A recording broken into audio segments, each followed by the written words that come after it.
Hey, everybody, welcome back to the Choose Inclusion podcast and our Black Voices Matter segment. I'm here with Nina, as always. How are you, Nina? Good. How's everyone? Doing pretty good. We're excited today. We have a local CEO, community builder, speaker, Jice Johnson, who leads the Black Business Initiative. And so we thought it'd be a really cool conversation to be able to listen to you, Jice, about that aspect of this, about Black business owners and Black entrepreneurs and what George Floyd and Black Lives Matter, how that impacts all of that. So welcome, Jice, sorry. I was combining your first and last name. Welcome, Jice. And how are you doing? I am doing pretty good. I'm doing pretty good. Thank you. Thank you for having me on. Absolutely. Well, so yeah, what's talk about your experience since George Floyd's murder and this renewed fight. What's been going on in your world? What are you seeing in the community? Well, for me personally, it's been a whirlwind, which has been good in a certain sense for the mission and the cause and the things that we've been working on for the last 5 and 6 years, and also kind of bittersweet, a little unfortunate that it takes these types of sacrifices, an unwilling sacrifice on behalf of George Floyd and Ahmaud Arbery and Breonna Taylor, and the names and the list can go on and on and on, to get us to the place where the things that we've been saying and the things that we've been highlighting, are finally being paid attention to. And I'm going to correct myself. I won't say finally, but being paid attention to again, because we've been in this fight for a long time. And at times for some people it can feel very new. But for our community, from a historical lens, we've been fighting these battles for quite some time now. And so we know that at times they're not in the focus of the broader community. And then right now it is. And so we want to take advantage of that and continue to move the needle forward. From a community perspective, it's a plethora of emotions and things that are happening. You see people awakening, you see people who are angry, you see people who are hurt, and some sense of in between, right? And just trying to figure out where everyone is, how we can best assist them or support them in their own journey with regard to like the broader Black community and put that in context. So we've seen all types of emotions and just trying to help people get where they need to be, where they can take whatever energy it is that they're feeling and actually put that towards something productive. As a CEO of the Black Business Initiative, well, first of all, can you tell us a little bit about, what the Black Business Initiative is about and what you're doing, but then also how has recent events impacted what's happening with you? Yeah, so the Black Business Initiative is an organization that was started in 2015, and our overall mission and goal is to help Black-owned businesses start, grow, and scale. And we use entrepreneurship as kind of the centering of a broader conversation around Black economics, just recognizing that wherever it is that you fall in terms of your activism, whether it is for social justice, criminal justice, housing, food justice, education, environment, all of those things essentially tie back into economics. And when you don't have a strong economic base and you don't have economic being both political and financial base, then you lack leverage oftentimes in order to move things forward that actually benefit your community. So although we frame a lot of our conversation around entrepreneurship and financial literacy, it's really as a broader context in terms of what we need to do inside of the community in order for us to advocate for effective policy that actually helps and benefits us, and that doesn't continue to decimate our socioeconomic group. So that's kind of what we do in a nutshell. And then throw that second question back at me. How have you seen kind of recent events impact what you're doing, the organization? So I would say that the recent events more so are highlighting the work that we've been doing more so than impacting us. The impact that we are seeing is that where we really struggled for a while, and we're certainly not where we need to be, but the ability to get access to grants, sponsorship, and donations, we've seen an uptick in that, and that's very it's again another bittersweet thing. Like donations and grants and sponsorships, those are not sustainable forms of building capital for your business, right? But they help in the sense that we have always provided low cost and no cost workshops, training, and coaching to our community. So we've always worked to get in those types of funds in order for us to support the work of the organization.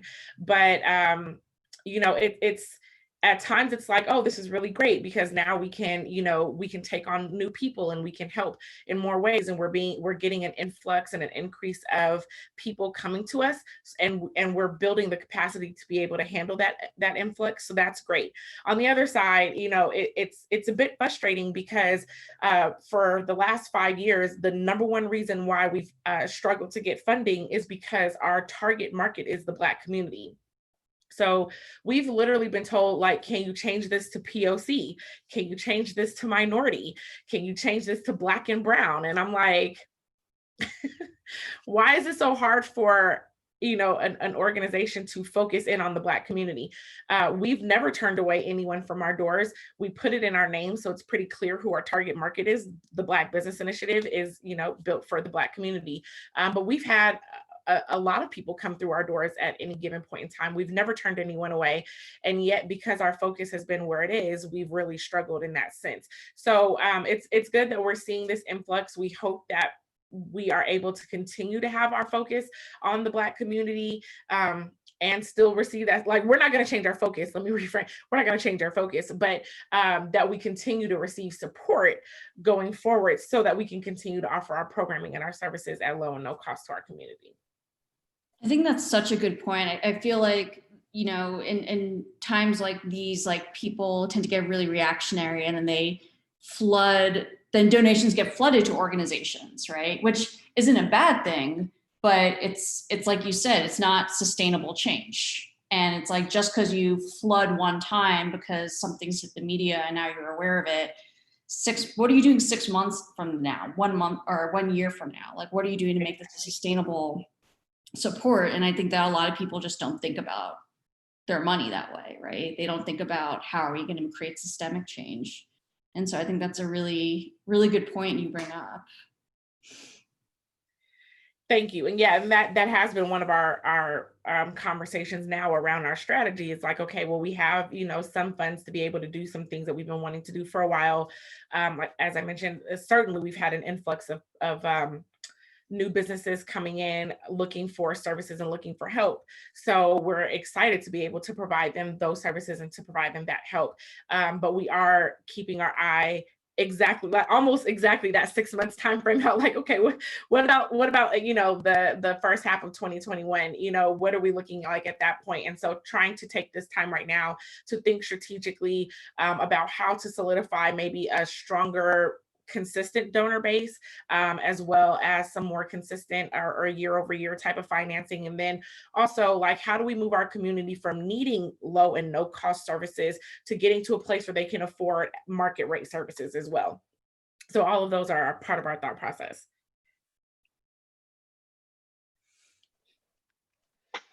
What kind of sticks out to me is, and you talk about all the resources that you offer, but but then you go to, when these groups are like, well, can't you use different language other than Black, right? Like, what, how how do you explain, like, like there is this layer, and I think that's what a lot of people maybe don't understand, and why their responses are very reactionary, or that they're like, well, I've worked hard my whole life, I didn't grow up rich as a white person.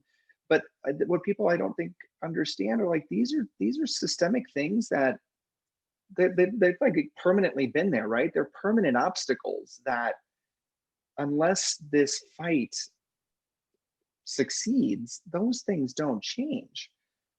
Like, how do you explain those obstacles to people who just don't get it right away?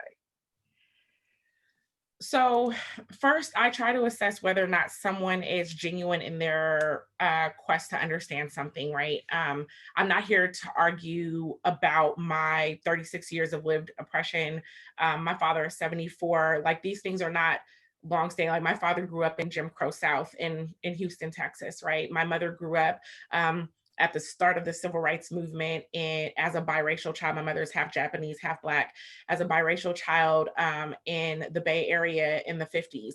Like, these things are not far removed. And so I don't speak from a place um, of like, some weird nostalgia, right? Like, we're talking about actual facts that I can tie back to my personal family, and then further and further back. Um, so if someone is just being argumentative and framing their arguments in the form of a question, like, I just don't even engage, right? I have better places to put my energy, and it's not into that. But when someone genuinely wants to know, and this even includes inside the Black community, because I think oftentimes we think that all Black people are like the experts of Black oppression, and that's not accurate. Like, our school systems don't teach quite a bit of information. So a lot of the information that I know now is because over the last 6 and 7 years, I've been dedicated to read and research, and there's still so much more to know. I'm still learning new things all the time, like pretty much daily. And I'm intentional about looking for the information. So if that hasn't been your experience, it's a good, guess that you would not know some of these things, right? So from that perspective, if someone is genuinely trying to understand, the first thing I do is I come from a historical perspective, because we like to think that these things are a long time ago. Slavery was a long time ago, right? That had nothing to do with me. And we don't understand, and to a lot of people's credit, the school systems don't teach it. So again, I just want to reiterate that it's not someone's fault that they don't understand. But then once you know what you don't know, it is your responsibility to try and learn that and figure it out. So I like to come from that historical perspective, so I can bring us all the way up to like present day and say, these are why we're experiencing some of these things. So the idea of a meritocracy society is in and of itself a white privilege, right? And in particular, a white male privilege. And so you can know, like, there's a phrase in the Black community: you have to work twice as hard to get half as much. And what we know inside of our community is that when you see us, there is a bias that's automatically there. That bias is longstanding. It's very built into almost every facet of our media, and it's built into propaganda. And at one point, these are things, and still to a certain extent, are things that are even taught inside of our school systems. So when we look at a lot of the biases that exist, there is very specific, race-specific language that dates back to not all that long ago. And so the other framing of that is that we often talk about slavery, but we don't talk about Jim Crow. And Jim Crow was another 100 years of very oppressive laws that, when we talk about things like the 13th Amendment, which abolished slavery, actually the 13th Amendment abolished slavery unless you were incarcerated. So really, Jim Crow was the start of the mass incarceration era, where they were continuously incarcerating the Black community in order to really re-enslave us. So we think that there are certain dynamics that are set up, that those dynamics don't really exist. And that is where the idea around meritocracy really loses its hold. Is you think that where you are in life is because of the work that you do. And what you can find is that if you are a woman, if you are Black, if you are brown, if you are indigenous, if you are these things, that you can work really, really, really hard. And there are still some barriers that maybe a few people slip through, but that the numbers don't hold well for the majority of us to slip through, or for us to slip through in an accurate proportion. And so that is the type of conversation that we have to have, that this meritocracy idea of I get what I earn is really only applicable to white men. Absolutely, absolutely. And yeah, thank you for all the historical context of that too. I think it's so important to understand the history of what has happened in this country in order to understand where we are today. I was wondering, can you tell us a little bit about, when we talk, like you talked about privilege, can you tell us a little bit about like, what are the things that Black business owners experience, or that you've seen Black business owners experience that are unique to them that maybe people don't know about? Sure. So there's a lot there, but let me see if I can try and summarize a couple of maybe strong points. The Black Business Initiative is built off of 5 pillars. So we have a heavy focus on business acumen, mentorship, access to capital, patronage, and policy. So I can take any one of those facets and really dig in. Let's start with policy. We don't like to address race-specific policy today. So we kind of talk from this language of, these anti-discrimination phrases, right? So we take all creeds, all religion, all sexual orientations, all yada, yada, yada. But the history is very different. So the history actually did have very race-specific language written in it. And because of that, gave these certain advantages at that time that have carried over into today. So if you take race-specific policy that now is not race-specific in order to actually fix that imbalance, let's jump over to something like accessing capital. If you're looking to access capital, the banks basically look at these 5 C's, and we don't have to go into all of them, but the banks are going to look at 5 C's, right? So you're going to have your credit. Well, 60% of the Black community is underbanked or unbanked. So first of all, just looking at credit in and of itself puts 60% of the Black community at a disadvantage. Why that exists, again, can trace all the way back to during the emancipation, when we were told we'll give you 40 acres and a mule. Well, those 40 acres were tied to something. Those 40 acres were tied to a level of power that at that time the white community was not prepared to give to the Black community. So they said, we'll give you 40 acres and a mule, then we decide to take it back. Instead, what they did was they gave the Black community a bank, and they said, let's just let you start building your own economy. Here's this bank, the Freedmen's Bank. The Freedmen's Bank was written into law in Congress. However, the Freedmen's Bank wasn't allowed to do lending. So how do banks make their money? Through fees and lending. So you have a bank that essentially can't perform or operate as a bank, right? And then when everything was said and done, it was this like huge savings account that was then subsequently raided, and the money was taken out of it. So when you look at the Black community who doesn't trust banking, where there aren't affordable and safe banking products inside of the Black community, then it's no wonder that 60% of us are underbanked. And then when we need to access capital for our businesses, we don't have the first C, credit. So it's written in a race neutral language, but because of these historical issues that come all the way up to present day, it's really not race neutral. You can take another one like collateral. So we can get into redlining and then acknowledge why the Black community doesn't have sufficient access to home ownership, and how home ownership is one of the key places that the white community will pull equity or a line of credit out of their home and use that to fund their business. So there's all these things that sound very race neutral in the policy, but if you go back through history, you can literally bring it up to present day and find out why the Black community has a very hard time having all 5 of these C's.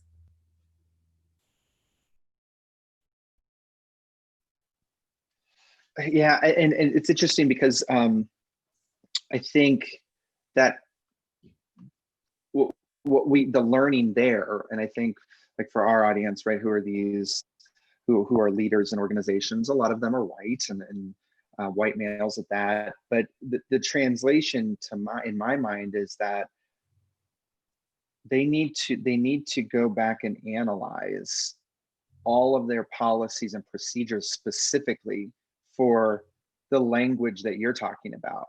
And not only that, but how those policies and procedures are executed throughout their organization. Because I think, to your point, it, on the surface, it seems like everything's equitable and diverse and inclusive, but really at the end of the day, it's what's really been put into those policies and procedures that are governing everything, right? And unless we do a deep dive analysis and understanding of all of that, these things will continue to exist no matter what performative, marketing messaging or whatever we put out there is. I mean, would you agree with that? Does that make sense? Yeah, absolutely. I mean, it's like, it's saying, let's start a race. We'll give you a head start. Okay, hold on, everybody, stop. Now we're all just going to play by the same rules, but it doesn't matter because you're already, you know what I'm saying? You're already light years ahead, right? And so if we don't have the opportunity to bring everyone up to speed, then us continuing to all push forward, like all things are neutral and all things are equitable or fair, is not an accurate depiction of where we are now. So, I mean, if our listeners could hear kind of one thing from you that you want them to all hear, what would be that thing you would want everyone to hear? Oh, well, now that's just putting me on the spot. I don't know I don't know the one thing. Sit back and listen is the ultimate goal. And so, if it's up to you if you have anything to share. Otherwise, I can ask you a totally separate question. It's up to you. Let me try and see if I can pull a thought. What would be something that I would want everyone to hear? I think that here's what I do want people to hear. I do want people to hear that it is okay to see color. My Blackness is a part of my lived experience and has created and developed who I am. The same thing as my womanhood, the same thing as my motherhood. I mean, these experiences that we have shape us to be who we are. And so not seeing color is not really like that's not aiding in the conversation, right? What does help is to see color and to see it as being equitable and to begin to dissect why we have not seen color in an equitable sense before.